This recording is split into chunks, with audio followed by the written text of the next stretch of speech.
नमस्कार दोस्तों, मेरा नाम विकास पोखरियाल है और आप स्टडी जोन एजुकेशन का यूट्यूब चैनल देख रहे हैं। दोस्तों, इस वीडियो में बात करेंगे आज के दिन भर के मोस्ट इंपॉर्टेंट करंट अफेयर्स के बारे में। दोस्तों, अगर आप किसी भी गवर्नमेंट जॉब एग्जाम की प्रिपरेशन कर रहे हैं जिसमें करंट अफेयर्स अनिवार्य रूप से पूछी जाती है, तो आप डेली करंट अफेयर्स देखने के लिए हमारे चैनल को फॉलो कर सकते हैं। हम लोग यहाँ पर डिटेल में करंट अफेयर को समझते हैं ताकि यहाँ पर आपको सभी घटनाएं अच्छे से पता हो, लंबे टाइम तक आपको याद रहे। और काफ़ी डिटेल में मैं कोशिश करता हूँ आपको बहुत कम टाइम में बहुत अच्छे से पढ़ाने की। तो आप लोग चैनल को सब्सक्राइब करके बेल आइकन ज़रूर प्रेस करें ताकि जैसे ही मैं वीडियो अपलोड करूँ उसकी नोटिफिकेशन सबसे पहले आप तक पहुँचे।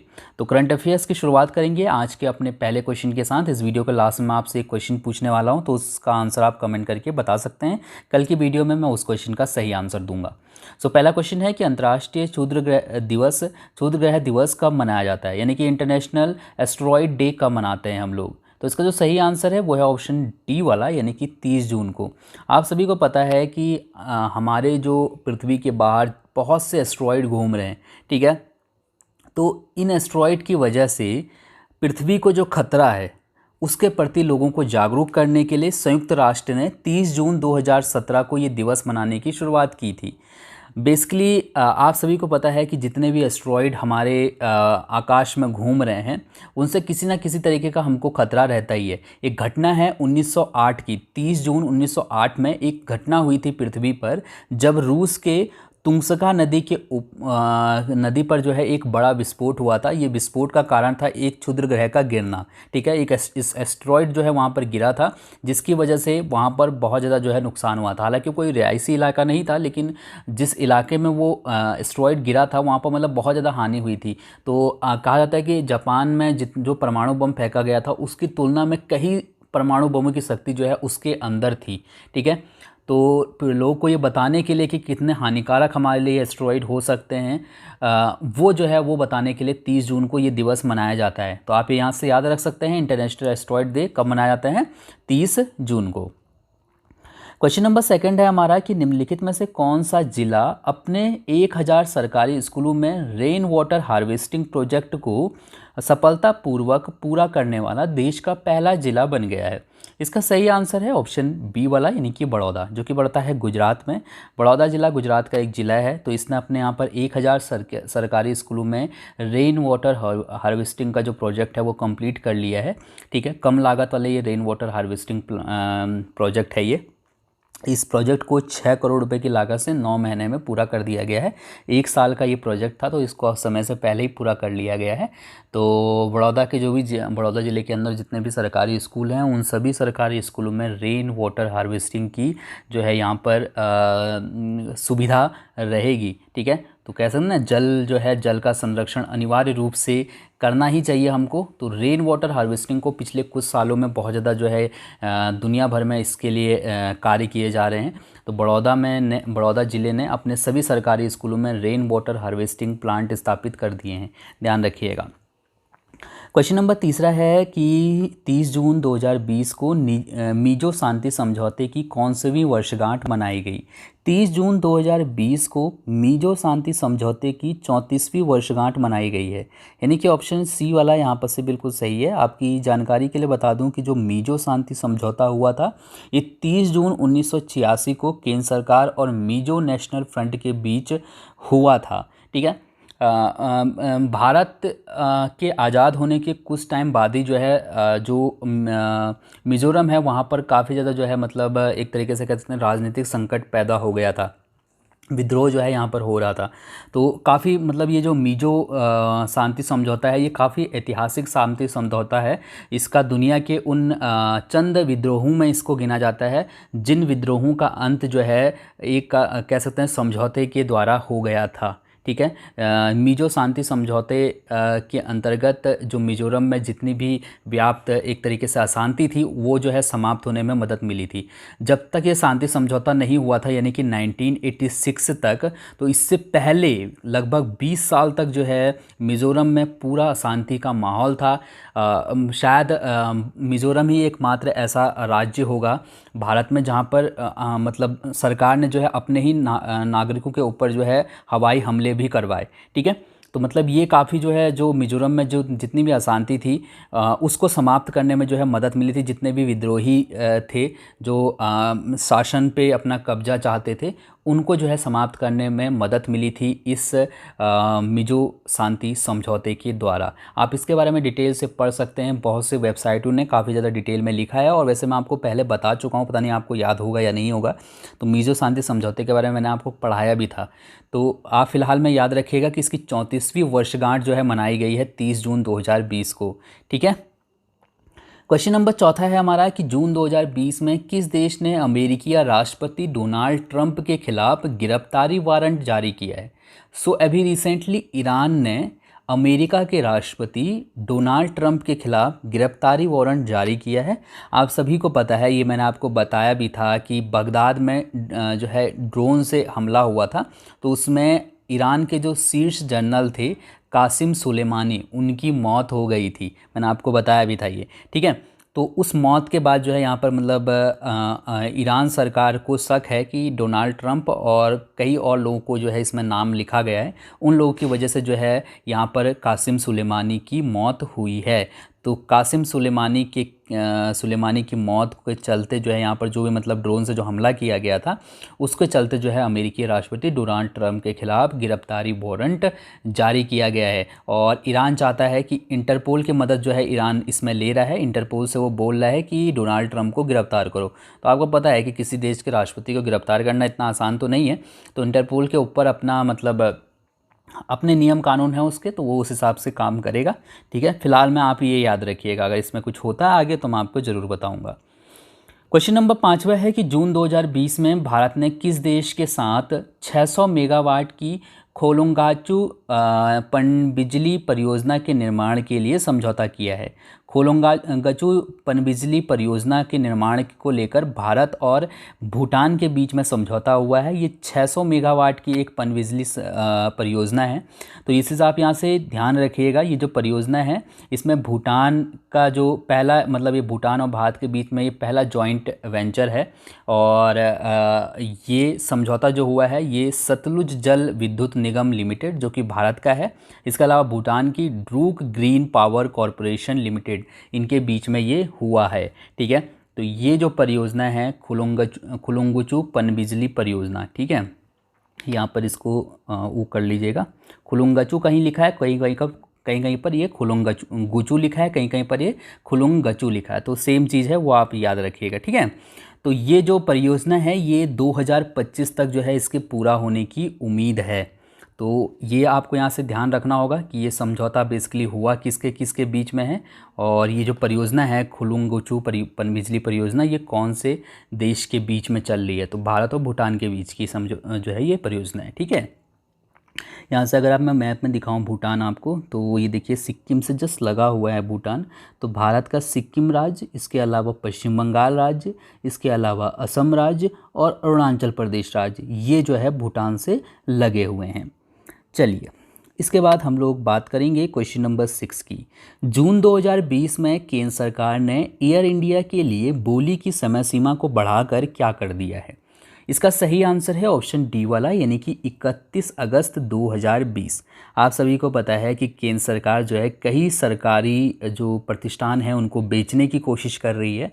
तो एयर इंडिया को भी जो है यहाँ पर बेचने की कोशिश हो रही है। एयर इंडिया के लिए जो बोली की सीमा थी वो ख़त्म हो रही थी अभी, तो इसको बढ़ाकर 31 अगस्त 2020 कर दिया गया है। 2 महीने के लिए जो है बढ़ा दिया गया है इसकी बोली की जो समय सीमा थी उसको। याद रखिएगा कि तीसरी बार ऐसा हुआ है जब सरकार ने एयर इंडिया के लिए बोली लगाने की जो समय सीमा है उसको बढ़ाया है। इससे पहले भारत पेट्रोलियम कॉर्प लिमिटेड में अपनी पूरी 52.98% हिस्सेदारी की जो है बोली लगाने के लिए निवेशकों को दिए गए समय को बढ़ाकर 31 जुलाई कर दिया था सरकार ने। तो सरकार जितने भी प्रतिष्ठानों को बेच रही है उनकी बोली लगाने की जो समय सीमा है उसको बढ़ा रही है। तो यहाँ पर मैंने आपको जैसे लिखा है कि भारत पेट्रोलियम कॉर्प लिमिटेड का जो है 31 जुलाई 2020 तक का बोली लगा सकते हो। इसके अलावा जो एयर इंडिया है उसकी बोली जो है 31 अगस्त 2020 तक लगाई जा सकती है। ठीक है। क्वेश्चन नंबर 7वां है कि जून 2020 में किस देश ने अपने सभी सरकारी जूट मिलों को बंद करने का फैसला किया है। इसका जो सही आंसर है वो है ऑप्शन डी वाला, यानी कि बांग्लादेश। अभी रिसेंटली बांग्लादेश सरकार ने अपने यहाँ पर जितने भी सरकारी जूट मिलें हैं उनको बंद करने का फैसला किया है। बांग्लादेश सरकार ने घाटे और कम उत्पादन के कारण ये फैसला लिया है। बांग्लादेश सरकार का ये कहना है कि जितनी भी जो मिलें हैं यहाँ पर वो ज़्यादातर 60 से 70 वर्ष पुरानी हैं, उनकी जो उत्पादन क्षमता है वो लगभग ना के बराबर है, और इसलिए जो जूट मिलें हैं उनको आधुनिक करने की कोशिश की जाएगी। तो जब तक ये आधुनिक नहीं होंगे, नई मशीनें नहीं लगेंगी, तब तक बांग्लादेश में सभी सरकारी जूट मिलें बंद रहेंगी। बांग्लादेश की राजधानी ढाका है, मुद्रा यहाँ की टका है, प्रधानमंत्री शेख हसीना हैं और राष्ट्रपति हैं अब्दुल हामिद। अगर मैं आपको बांग्लादेश ले चलूँ तो वाइट कलर का आपको भारत के बीच में यहाँ पर दिख रहा है बांग्लादेश। इसकी जो सीमा है बांग्लादेश के साथ जो है भारत के कौन कौन से राज्य सीमा साझा करते हैं वो मैं आपको यहाँ पर बता दूंगा। तो पश्चिम बंगाल की सीमा बांग्लादेश से लगती है, इसी तरह का प्रकार से असम की सीमा लगती है, मेघालय की सीमा लगती है, और साथ ही साथ जो है त्रिपुरा की सीमा भी लगी हुई है बांग्लादेश से। बाकी आप ये जो एरिया देख रहे होंगे इस साइड से मिज़ोरम लग रहा है, मिज़ोरम की सीमा लग रही है, और यहाँ पर से जो है ये म्यांमार है। ठीक है, ये जिसको पहले बर्मा भी बोला जाता था। चलिए, इसके बाद क्वेश्चन नंबर 8वां है कि जून 2020 में भारत सरकार ने कितने चीनी ऐप पर बैन लगा दिया है। ये तो आप सभी को पता होगा, आप में से कई लोग टिकटॉकर भी होंगे जो लोग टिकटॉक का इस्तेमाल करते हैं, थोड़ा बहुत करते होंगे। तो 59 जो चीनी ऐप हैं उन पर बैन लगाने का फ़ैसला किया है केंद्र सरकार ने। ठीक है, तो ये चीज़ आप यहाँ से याद रखिएगा, सी वाला सही है। आपकी जानकारी के लिए बता दूं कि इन 59 ऐप में से TikTok, UC browser, WeChat, SHAREit, CamScanner ये बहुत फेमस ऐप हैं, और अमूमन लगभग हर मोबाइल में ये कोई ना कोई इनमें से एक ऐप मिल ही जाता है। आपको कुछ नहीं मिलेगा तो शेयरिट तब भी मिल जाता है। तो इन ऐप पर जो है अब बैन लगा दिया है सरकार ने। इसका कारण ये है कि जितने भी चीनी ऐप्स हैं उनमें जो है प्राइवेसी का काफ़ी ज़्यादा रिस्क रहता है। चीनी ऐप में ये हमेशा इस बात का डर रहता है कि जो भी डेटा वो लेते हैं हमसे वो कहीं लीक ना हो जाए। आपने देखा होगा जब भी कोई ऐप आप डाउनलोड करते हो, उसको इंस्टॉल करते हो अपने मोबाइल में, तो आपको ये ऑप्शन मिलता है कि आपसे वो पूछता है कि क्या वो आपका फ़ोन एक्सेस कर सकता है। अगर आप यस कहोगे तभी आप आगे बढ़ पाओगे, अगर नो बोलते हो तो आप कई काम जो है ऐप में नहीं कर पाते हो। ठीक है, यानी कि जैसे अगर शेयरिट है तो शेयरिट में अगर आपने नो किया तो आपका जो भी डेटा है, जितने भी फ़ोटोज़ हैं वो शेयरिट के अंदर नहीं दिखेंगी। तो जब आपको ट्रांसफ़र करना है किसी को फ़ोटो तो वो शेयरिट में दिखनी चाहिए, तभी आप ट्रांसफ़र कर पाओगे, है ना। जब आप ऐप से ट्रांसफ़र कर रहे हो तो उसके लिए क्या होता है कि शेयरिट आपसे परमिशन मांगता है, लेकिन जब आपने परमिशन दे दी तो उसके पास सारा जो डेटा है आपका वो एक्सेस वो कर सकता है। तो उसी को लेकर जो है हमेशा खतरा बना रहता है, जिसकी वजह से केंद्र सरकार ने 59 चीनी ऐप्स को बंद कर दिया है। और ख़ास करके जो सरकारी कर्मचारी हैं, किसी तरीके से जो है शासन से जुड़े हुए लोग हैं, उनको ये सख्त मनाही है कि वो किसी भी चीनी ऐप का इस्तेमाल ना करें। ठीक है, तो याद रखिएगा 59 ऐप को जो है बंद किया है केंद्र सरकार ने। क्वेश्चन नंबर 9 है कि जून 2020 में गीता नागभूषण का निधन हो गया। वे प्रसिद्ध थी। गीता नागभूषण प्रसिद्ध साहित्यकार थी। ऑप्शन ए वाला यहाँ पर से बिल्कुल सही है। आपकी जानकारी के लिए बता दूं कि एक कन्नड़ भाषा की साहित्यकार थी। इनकी एक रचना थी जिसका नाम था बदुकू। इसके लिए इनको 2004 में साहित्य अकेडमी पुरस्कार से सम्मानित किया गया था। ठीक है, तो ये आप यहाँ से याद रख सकते हैं, इंपॉर्टेंट क्वेश्चन है। कन्नड़ साहित्यकार थी, बहुत फेमस जो है इनका मतलब राइटर थी कन्नड़ साहित्य की। क्वेश्चन नंबर 10वां है कि अंतर्राष्ट्रीय संसदीय दिवस कब मनाते हैं। अंतर्राष्ट्रीय संसदीय दिवस हर साल 30 जून को मनाया जाता है। सो ऑप्शन सी वाला यहाँ पर से बिल्कुल सही है। 30 जून को 1889 में अंतर संसदीय संघ की स्थापना हुई थी। ये अंतर संसदीय संघ क्या होता है ये भी मैं आपको बताऊंगा। यहाँ पर से जितना मैंने स्टेटमेंट लिखा है वो आप पढ़ते जाते हैं और आपको समझाता जाता हूँ मैं। ठीक है, तो इसकी जो स्थापना थी वो 1889 में हुई थी अंतर संसदीय संघ की। इसी दिन को साल 2018 में संयुक्त राष्ट्र महासभा ने अंतर्राष्ट्रीय संसदीय दिवस मनाने का फैसला जो है एक प्रस्ताव के माध्यम से किया था। अगर हम बात करें ये जो अंतर संसदीय संघ मैं बोल रहा हूँ ये क्या चीज़ है, तो इसका उद्देश्य पूरी दुनिया में शांति एवं सहयोग के लिए संसदीय संवाद को कायम करते हुए लोकतंत्र को मजबूत बनाना है। अंतर संसदीय संघ अपने इसी लक्ष्य को प्राप्त करने के लिए सभी देशों की संसद तथा सांसदों के बीच समन्वय और अनुभवों के आदान प्रदान को प्रोत्साहित करता है। ये जो अंतर संसदीय संघ है, इसके अंतर्गत जितने भी सदस्य देश शामिल हैं, तो ये जो सदस्य देश हैं वहाँ की जो संसदें हैं वो जो है इसके सदस्य हैं। ठीक है, यानी कि एक तरीके से आप कह सकते हो कि जितने भी अंतर संसदीय संघ के जो सदस्य देश हैं उन सभी के संसदों की एक तरीके से ये एक संस्था है, एक संगठन है। ठीक है, इसका जो मुख्यालय है वो है जिनेवा, स्विट्जरलैंड में। तो ये जो अंतर संसदीय संघ है ये सुनिश्चित करता है कि सभी देश अपने यहाँ पर जो भी संसदीय संवाद है, यानी कि जो बहस होती है लोकसभा में, राज्यसभा में, वो प्रॉपर तरीके से हो रही है या नहीं हो रही है, कोई नियमों के उल्लंघन तो नहीं कर रहा है, कहीं ऐसा तो नहीं है कि किसी तरीके की कोई चर्चा नहीं होती है लोकसभा में और सभी जो बिल हैं वो पास हो जाते हैं। तो उन सब चीज़ों पे ये संगठन नज़र रखता है, और कहीं पर इस तरीके की दिक्कत होती है तो ये जो है अपनी जो आपत्ति है वो दर्ज करवाता है। ठीक है, तो एक तरीके से कह सकते हो आप कि संसदीय जो एक तरीके से जो ये चल रहा है पूरा व्यवहार, ठीक है, बहस करना, उसके बाद किसी प्रस्ताव को पास करना, तो ये सब बना रहे, इसीलिए जो है हर साल 30 जून को अंतर्राष्ट्रीय संसदीय दिवस मनाया जाता है। क्वेश्चन नंबर 11 है कि भारत का पहला लाइकेन पार्क किस राज्य में स्थापित किया गया। लाइकेन पार्क या कवक पार्क आप बोल सकते हो। तो इसका सही आंसर ऑप्शन बी वाला है, यानी कि उत्तराखंड में। उत्तराखंड में भारत का पहला लाइकेन पार्क स्थापित किया गया है। आपकी जानकारी के लिए बता दूं कि इस पार्क की स्थापना कुमाऊं क्षेत्र के खूबसूरत पहाड़ी इलाके मुनस्यारी में, जो कि पिथौरागढ़ राज्य के अंतर्गत आता है, इसके जो है राज्य के वन विभाग के अनुसंधान प्रकोष्ठ ने किया है। तो ये जो लाइकेन पार्क है इसकी स्थापना मुनस्यारी में की गई है। कवक एक प्रकार की वनस्पति, यानी कि जो लाइकेन होता है एक प्रकार की वनस्पति होता है। यह पेड़ों के तनों, दीवारों, चट्टानों और मिट्टी पर पनपता है। इस कवक को स्थानीय भाषा में झूला या पत्थर के फूल भी कहा जाता है। आपकी जानकारी के लिए बता दूं कि जो हैदराबादी बिरयानी है उसका जो है ये एक प्रमुख घटक है। इससे पहले 5 जून को हल्द्वानी में राज्य का सबसे बड़ा जैव विविधता पार्क खोला गया था। तो यहाँ पर से आपको ये पॉइंट भी याद रखना होगा। तो जितने पॉइंट मैंने बताए हैं एक दूसरे से लिंक वाले पॉइंट हैं, मैं इसी तरीके से चीज़ों को लिखता हूँ ताकि आप एक दूसरे से लिंक करें और इन चीज़ों को याद रखें। ये स्टेटमेंट आपके याद रखने के लिए लिखे जाते हैं, इसलिए इनको इग्नोर मत किया करिए। हर चीज़ से एक इम्पॉर्टेंट चीज़ निकल के आती है, हर एक पॉइंट से एक क्वेश्चन बन जाता है हमारा। तो इसलिए आपको प्रॉपर तरीके से समझना चाहिए, और पढ़ रहे हैं तो ढंग से पढ़िए। जहां आप 10 मिनट पढ़ते हैं वहां पर थोड़ा सा अगर 2-4 मिनट ऊपर पढ़ लेंगे तो कोई दिक्कत की बात इसमें नहीं हो जाएगी। क्वेश्चन नंबर 12 है कि जून 2020 में लाजर मैखार्थी चकवेरा किस देश के राष्ट्रपति चुने गए। लाजर मैखार्थी चकवेरा अभी रिसेंटली मलावी के राष्ट्रपति चुने गए हैं। मैंने इसके बारे में यहाँ पर डिटेल से नहीं लिखा है, लेकिन मैं फ़िलहाल मैं आपको थोड़ा सा बता देता हूँ। बेसिकली मलावी में जो है 2019 में भी चुनाव हुआ था, लेकिन उसमें मतलब जो है कुछ धांधली की बात आई थी कि जो चुनाव है वो सही से नहीं हुए हैं। तो अब जो है यहाँ पर एक बार फिर से चुनाव किए गए, तो जो पहले राष्ट्रपति बने थे अब वो हार गए चुनाव में, और एक नए राष्ट्रपति यहाँ पर बन चुके हैं, लाजर मैखार्थी चकवेरा।